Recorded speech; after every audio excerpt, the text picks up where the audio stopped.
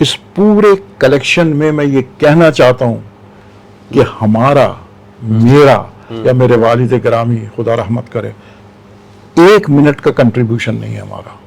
ہم نے ریکارڈ ہی نہیں کی. اچھا، یہ سب آپ نے کلیکٹ کیے ہیں؟ کلیکٹ کی ہم نے. اب یہ ایسے کلیکٹ کی کہ یہ کہیں جو ہے وہ لوگوں کے گوڈاؤن میں پڑی ہوئی تھی، خراب ہو رہی تھی، تو فلاں ہو رہا تھا، تو فلاں ہو رہا تھا، وہ ہم نے کلیکٹ کی. جب یہ کلیکٹ کی تو میرے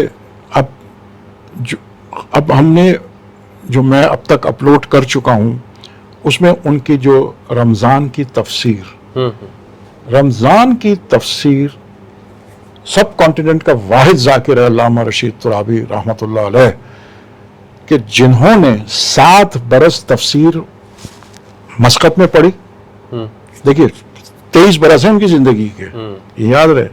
7 برس وہاں پڑھی، پاکستان آئے، 1960 سے 1973 تک مستقل ہر سال تفسیر پڑھی ہے، مستقل. مسقط کی تو میرے پاس نہیں ہے، میں گیا تھا مسقط، لیکن وہ وہاں ریکارڈ ان کے پاس میں کوئی ایسا شخص نہیں ملا نہیں ملا. میں نے بہت کوشش کی کہ نہیں ملا. ایک شعور نہیں تھا اس وقت ریکارڈ کرنے کا، اگر شعور نہیں تھا. اگر ویڈیو اس زمانے میں VTR ہوتا تھا، ویڈیو تو وہ نہیں تھا شو وہ کر. اب جب یہ چیز ہوئی تو میں نے اس کو جو ہے وہ اپنے ایز اے ریسرچ پروجیکٹ اس کو میں نے، تاکہ کل کو کوئی یہ کہے کہ یہ کس سن کی تقریر ہے تو اس کو یہ معلوم ہونا چاہیے، اس کو سبجیکٹ معلوم ہونا چاہیے، اس کو ڈیوریشن معلوم ہونا چاہیے. آج آپ محمدی ٹیپ بینک کی کوئی تقریر دیکھیں گے اس میں ڈیوریشن تک ہے، کرٹیسی بھی ہے، کس کی ہے. جی وہ بالکل آپ نے دیکھا. تو یہ ان لوگوں کے لیے ایصال ثواب ہے. بالکل بالکل. سر ایک ٹیپ ریکارڈر جس کا وزن 15 کلو ہوتا تھا کم از کم، وہ اٹھا کے جانا، تو یہ ان لوگوں کا ساتھوں.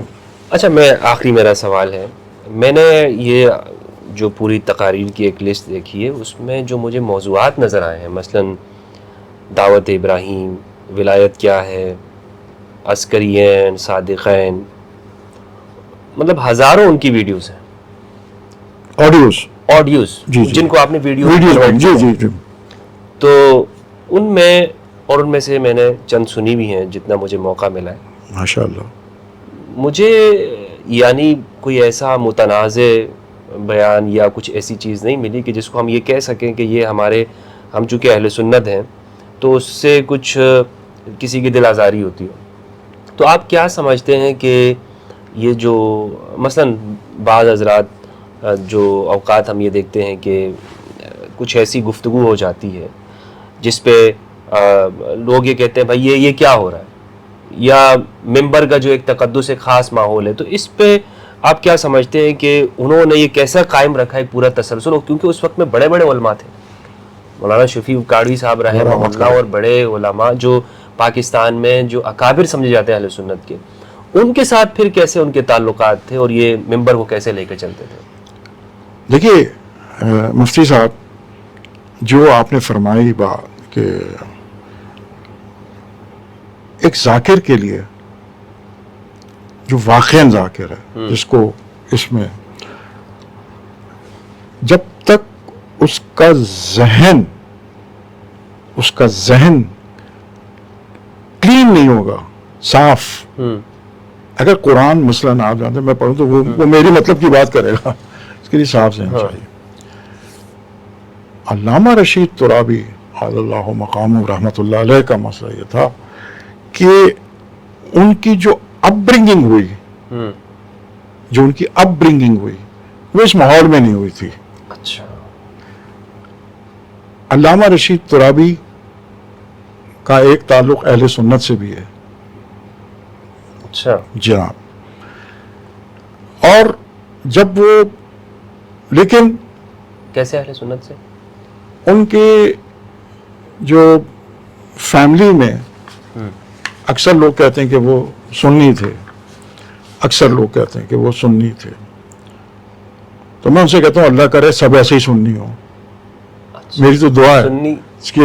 فیملی کے لوگ سنی تھے، مکس فیملی تھی، تو اس لیے ان کو ایک یہ بھی ان کو وہ تھا. دیکھیے جو ان کی تعلیم ان کے والد گرامی نے ان کو دی اور جو ہندوستان میں دی جاتی تھی وہ آج کی تعلیم سے بالکل مختلف ہے. جو ڈاکٹر غلام مرتضیٰ ملک کیا کہتے ہیں, وہ کہتے ہیں نظام تعلیم ہی خراب ہے. وہ کہتے ہیں یہ نظام تعلیم, دینی نظام تعلیم ہے, یہ بالکل, یہ کہا ہے انہوں نے, آؤٹ ڈیٹڈ ہے. اچھا اس زمانے میں کیا یہ بتایا جا رہا تھا کہ یہ 3 خلیفہ, وہ 4 خلیفہ, یہ 5 خلیفہ؟ وہ اپنی جگہ پر ہے. تو ماحول ایسا تھا. اور پھر ان کی علماء کے ساتھ دیکھیے سب سے بڑا جو ان کا پلس پوائنٹ میجر تھا, وہ زبانوں پہ عبور رکھتے تھے. عربی, فارسی, انگلش, یہ زبانیں انہوں نے انگلش میں بھی تقریریں کی ہیں. اب آپ خود سمجھیے کہ جب انہوں نے ٹرانسلیشن کیا ہو مالک اشتر کا عربی میں, تو وہ کوئی انگلش میں کیا, تو عربی میں تھا نا, تو قائد اعظم نے کہا وہ عربی میں کیا سے انگلش میں کیا, تو آپ سمجھتے ہیں کہ وہ کیا ہوگا. تو ان کے روز و شب جو تھے نا, وہ صرف علماء کے ساتھ بند ذہن نہیں تھا ان کا, قطعی نہیں. جیسے ہوتا ہے کہ بھائی میں شاعر سے محدود اپنے, اب نہیں وہ محدود ذہن ایک بالکل. مطلب ان کی جو نشست و برخاست تھی شعرا میں فیض صاحب بھی ہیں, جی فیض احمد فیض صاحب, جوش صاحب, خاص مطلب جوش تو وہ آدمی جو کسی کو سننے نہ جائے, جوش صاحب, مجروح سلطان پوری, زید بخاری, سلیم احمد, ایک پوری یعنی ایک گاس لگانا چنگیزی, تو فلاں, تو یہ سارے لوگ ایک نشست یہ تھی ان کی جس میں ان کا اٹھنا بیٹھنا تھا. اس میں کیا ہوتا تھا کہ وہ سیکھتے تھے, کچھ کرتے تھے. استاد قمر جلالوی کو تو انہوں نے اپنے گھر پہ رکھا, اپنے گھر پہ 1968 میں ان کا انتقال ہوا. یاس یگانا چنگیزی ان کے پاس. اب دیکھ رہے ہیں اب یہ تو وہی کرے گا نا جو جس کی فکر اس طرح سے ہوگی, یعنی وہ یہ نہیں سمجھے. چونکہ جو سید احمد تقی صاحب خدا رحمت کرے وہ یہ کہتے ہیں کہ انہوں نے خطابت کا ایک پورے دھارے کو جو ہندوستان میں تھا اس کو موڑ دیا, تبدیل کر دیا, اس میں ایک انقلاب لیا ہے. وہ ایک بڑی پرٹیکولر قسم کی واقعاتی ذاکری تھی. واقعات ترابی صاحب کے آپ کو واقعات نہیں ملیں گے, قرآن تو ملے گا, کہانیاں نہیں ہے زیادہ, کہانی نہیں ہے, فلاں اڑایا تو میں یہاں چلا تو وہ یہ نہیں ان کے. یہ انہوں نے بہت بڑا موضوع لے کے چل رہے ہیں سب. موضوع دیکھیے بات سے بات نہیں. اچھا اس موضوع کو مصائب سے ریلیٹ کر دینا, وہ موضوع جو اہم ہے. اور 10 دن کی جب تقریر کر رہے ہیں تو اس موضوع کا لفظ کہیں نہ کہیں اس آیت میں آ جاتا ہے, تو آدمی کو ریکالنگ ہو جاتی ہے. تو انہوں نے جو ان کو اساتذہ ملے, جو ان کے علماء تھے, ماحول ہوتا ہے نا ایسا, آپ جس ماحول میں جائیں گے آپ کو اس ماحول کے اوپر آپ کو لوگ بات کرنا شروع کر دیں گے. ہمارا مسئلہ کیا ہے آج کا جو مسئلہ ہے, بنیادی مسئلہ یہ ہے کہ خطابت, چونکہ میں خطیب نہیں ہوں, میری تو کسی سے رقابت بھی نہیں ہے. آپ شروع کر لیں خطابت. نہیں میں اور اس کے لیے تو بہت بڑے مسائل چاہیے. تو نہیں, میں ایک آپ کے توسط سے اکثر یعنی آج جو خطابت ہے اور پنجاب میں ذاکری ہے, پنجاب میں تو ذاکر ہوتا ہے تو 3 آدمی کھڑے ہو کے وہ پڑھ رہے ہوتے ہیں, اور یہ 3 آدمی پڑھتے ہیں. ہاں وہاں ایک ذاکر جو کہلاتا ہے, ہمارے ایک ذاکر وہ ہے جو ممبر پر 1 آدمی ہے, وہاں 2 آدمی 3 آدمی, وہاں کا طریقہ ہے پنجاب کا کہ 3 آدمی کھڑے ہو گئے تو وہ جیسے ہمارے یہاں بیٹھ کے سوزخانی کرتے ہیں، وہ سوزخانی تو ایک بہت وہ ہے، رسپیکٹڈ ہے، لیکن وہ ان کا اپنا ایک طریقہ ہے، خیر وہ کر رہے ہوتے ہیں۔ آڈینس ساری کی ساری جو ہے وہ الٹریٹ ہے، بالکل الٹریٹ ہے، ان کو تو پتہ ہی نہیں۔ دیکھیے مفتی صاحب، میری آپ سے اور آپ، کراچی کے علاوہ بھی پورا پاکستان ہے، میں آپ سے درخواست کروں گا کہ کبھی آپ انٹرفیت پر اگر یہ، اور یقیناً یہ کام کر رہے ہیں اور کرنا چاہیے، تو ذرا ان گزرگاہوں میں بھی جا کے دیکھیے کہ لوگ کیا کہہ رہے ہیں، آپ کی محنتوں کو کس طرح ہے کیا۔ مجھے بہت اپنے الفاظ کو روکنا پڑ رہا ہے کیونکہ کسی کی دل آزاری نہ ہو۔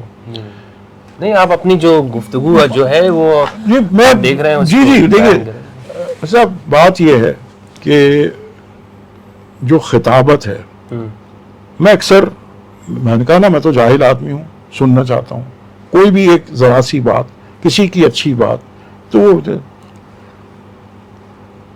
آج یہ پوچھئے کسی بھی ذاکر سے پڑھنے والے سے، پڑھنے پہ وقت کتنا دے رہے ہو اور کیا پڑھ رہے ہو۔ آج ذاکر ٹورسٹ ذاکر میں تبدیل ہو چکا ہے، ٹورسٹ ذاکر۔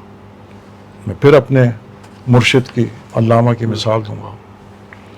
23 برس میں کمٹمنٹ کوئی یہ نہیں کہہ سکتا کہ یہ گیپ کر دیا انہوں نے اور اس سال نہیں آئے۔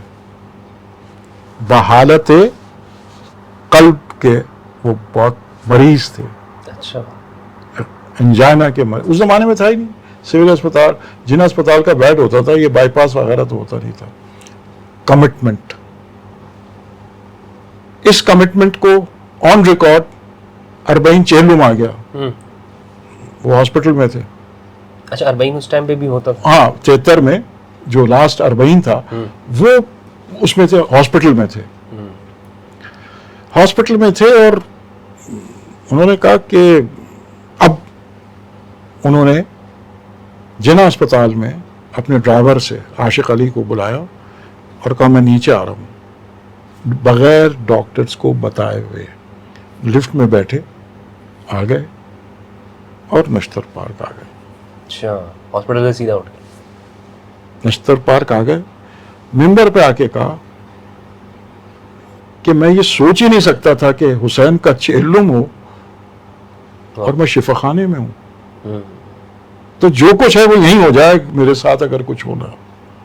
کیا بات ہے، کیا بات۔ اب آپ مجھے بتائیے کہ جہاں اپنے آڈینس کے ساتھ، اپنے موضوع کے ساتھ جو ان کی کمٹمنٹ تھی، جو لگاؤ تھا، کبھی ایسا نہیں ہوا کہ 40 کبھی، یعنی چاہے اکثر ایسا ہوتا تھا کبھی کہ جب وہ خالق نہول پڑھ چکتے تھے کھاردر، تو جب وہ ایرانیان تشریف لے جاتے تھے تو ڈاکٹرز ان کو منع، کیونکہ ڈاکٹر ساتھ رہتے تھے ان کے کہ آپ مت پڑھیں، وہ کہتے تھے میں جاؤں گا ضرور۔ اب انہوں نے کہا کہ مولانا علی حاکم صاحب سے کہ آپ مجلس پڑھیے گا، میں بیٹھوں گا نیچے۔ تو آڈینس یہ دیکھ رہی ہے کہ وہ طبیعت خراب ہونے کے باوجود بیٹھے ہیں نیچے، وہ بیٹھے ہوئے نیچے۔ اب پتہ، اچھا معلوم ہے کہ ان کی طبیعت جو ہے وہ صحیح نہیں ہے۔ دیکھیں یہ ایک بالکل ایک دوسرا سبجیکٹ ہے، عرفانیات، جو ان کا روحانیت کا سبجیکٹ تھا۔ مجھے کوئی یہ بتائے، دنیا کا شاید کوئی ہو ایکسیپشن، کہ انجمن ایرانیان میں 9 محرم کو وہ اٹھتے ہیں اور ممبر تک آتے ہیں، ممبر پہ بیٹھتے ہیں اور لوگ گریہ شروع کر دیتے ہیں۔ ابھی کچھ کہا ہی نہیں انہوں نے، کچھ بھی نہیں کہا انہوں نے، یہ تو میں گواہ ہوں۔ اور ایک لفظ انہوں نے کہا کہ چراغ خاموش کرو، اب مجلس ہی ختم ہو گئی سر۔ یہ ان کے اوپر ایک خاص کرم جن کے وہ مداح تھے، جن جہاں رخ حیات ان کا ذکر کرتے تھے. رخ حیات ان کا موضوع تھا. واہ. سر یہ تمیز رکھنا کہ اگر میں مثال کے طور پہ اگر وہ کسی شاعر کی مجلس پڑھ رہا ہے تو پھر وہ شاعر کی مجلس ہے. اگر وہ کسی یہ نہیں ہوتا تھا ڈرانے دھمکانا ان کا کام نہیں تھا. وہ کسی کو نہ دوزخ بھیج رہے تھے نہ جنت بھیج رہے تھے. وہ تو رولز بتا رہے تھے. ایسے ایسے لوگ اس زمانے میں جن کی انہوں نے مجالس پڑھی، اسکندر مرزا، مصطفیٰ زیدی شاعر، فلاں، ایک سے ایک لوگ، مجلس میں ان کا کہنا یہ تھا کہ اس شاعر کی یا اس کی تعریف میں وہ ایک لفظ بیان نہیں کرتے تھے کہ 15 منٹ اسی کی شان میں قصیدہ گا رہے ہوں. وہ کہتے تھے جس ذکر سے اس کو محبت ہے میں وہ کرنے آیا ہوں بات ہی ختم. بس. پھر بہت خاص الخاص شاید ہی کوئی ایسا آدمی ہو جیسے قمر جلالی یا کوئی اپنے، وہ کہتے تھے یہ وقت کو ضائع کرنا ہے. دیکھیں نا انہوں نے ایک تہذیب عزاداری کو جو یہ بنایا تہذیب کو، میرا جو یہ تہذیب عزاداری ٹرانسفر کیوں نہیں ہوئی؟ کیا ریزن ہے جو تہذیب عزاداری ٹرانسفر نہیں ہوئی؟ دیکھیے تہذیب عزاداری کیا تھی؟ سوزخانی، صحیح ہے. خالق دلوں اگر نشتر پارک ہے اس کے بعد سلام، اشرف عباس صاحب خدا رحمت کرے وہ سلام پڑھتے تھے. اس کے بعد وہ تقریر، اور تقریر کے بعد گھر. کچھ نہیں، کوئی یعنی وقت تو اسٹینڈرڈ ٹائم بھی کیا ہوگا جو ان کا ٹائم تھا، ٹو دا پوائنٹ. جس کو اپنے وقت کی قدر ہوتی ہے نا اس کو دوسرے کے وقت کی بھی قدر ہوتی ہے. تو انہوں نے پھر کیونکہ دیکھیے باتیں ہو رہی ہیں تو اچھا ہے مختار، کبھی آپ ان کا کوئی فوٹو نہیں دکھا سکتے جو سامنے سے کھینچا گیا ہو. اجازت ہی نہیں تھی کسی کو کہ خطبے کے بعد کوئی فوٹو کھینچ سکے کہ یہاں آ رہا ہے تو سائڈ سے شاید دیکھ لیں آپ، سامنے نہیں آنا. سب واجب اجازت ہی نہیں تھی اس کو. اچھا. اور اگر وہ مسائل آ گیا اگر نہیں سر نہیں، وہ تو مفتی صاحب اگر ایک جگہ وہ ریکارڈڈ ہے کہ وہ جناب زینب سلام اللہ علیہ کا خطبہ پڑھ رہے تھے تو کسی نے فوٹو کھینچنے کی زحمت کی. بھائی انہوں نے کہا آپ کیمرہ لے کے ہٹ جائیں یا میں اتر جاؤں ممبر سے. ان کا کہنا ہی کافی تھا.